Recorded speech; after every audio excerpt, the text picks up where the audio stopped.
Hey guys, it's Joel. Just wanted to give you part two of our little terminology lesson.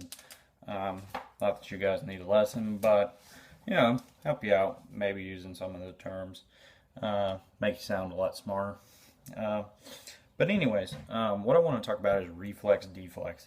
A lot of people have no idea why reflex and deflex is used, what it's for, what it means, and then some people know what it's used for, but they don't know why. So, anyways, a reflex deflex bow is when a bow has a limb that is bent towards the belly and then away from the belly. So that's a reflex deflex. Kind of looks like a bird flying through the air. So, anyways, what that is, why you have that in there. There are just reflex bows, and then there are, I don't think I've ever seen a just deflex bow. They probably exist, but I don't know them. So, but anyways, a reflex is put into a bow to add tension, potential energy, and then as you string the bow, you're stringing it back on itself and causing more crunch into the belly of the bow, so you get more compressive power, and then the bow shoots faster. So more power is the game. It's the name of the game in the bow world, is make it shoot as fast as it can, make it draw as easy as it can, and make it comfortable. So the reason you put deflex in with a lot of reflex is you want the reflex towards the end of the bow so that you get that good tight cast. Well, the reason you put deflex in is to take a little bit of that initial weight off. A deflex bow is very comfortable. You pull it and it doesn't have that. You don't have to overcome a lot of force in the very beginning. You just casually, smoothly draw the bow, and you feel the weight come on as you draw the bow back. So it's a very comfortable bow, and they shoot very well. So I actually have a fiberglass that is a deflex recurve, or recurve deflex. Here you can see the deflex in the limb, and then a sharp recurve on the end.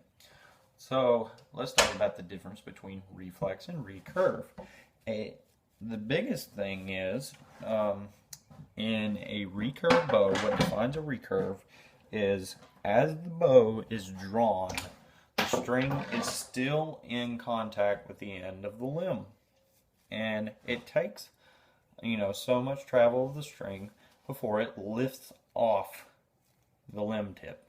So if it's still in contact with a portion of the limb tip, mine is in contact with it here, and then if it's still in contact with it through part of the initial draw, it constitutes a recurve. Outside of that, it is a reflex. Reflex is just more casual, more gentle. And that's an easy way to spot them, but a true recurve is when the string is in contact with the limb tip. So recurves tend to look a little more dramatic than reflexes do. And recurves, in my opinion, from what I've found, tend to shoot the fastest.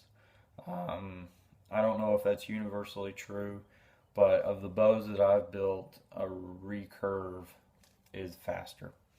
So outside of that, let's talk about working and static recurves. You have a working recurve. That means that as the bow is drawn, the limb tip bends, it uncoils, and then as the bow is released, it coils back. So you get a lot of snap out of that, a lot of power is added without much draw weight being added. A static recurve is one that does not uncoil. It's bent in the forward position, and it stays that way. So this would constitute a static recurve. This is actually a but we're going to get into that next. A static recurve has a lot of advantages to it, in that you can taper the profile very thin. You can make a very thin profile bow. At the tip, you increase the aerodynamics and a lot of velocity on the arrow. It doesn't work, in my opinion, as well as a working recurve, But a working recurve is harder to achieve. It takes a lot more patience, a lot more tillering abilities to get it just right to where the limb uncoils at just the right moment and coils back, at the right time.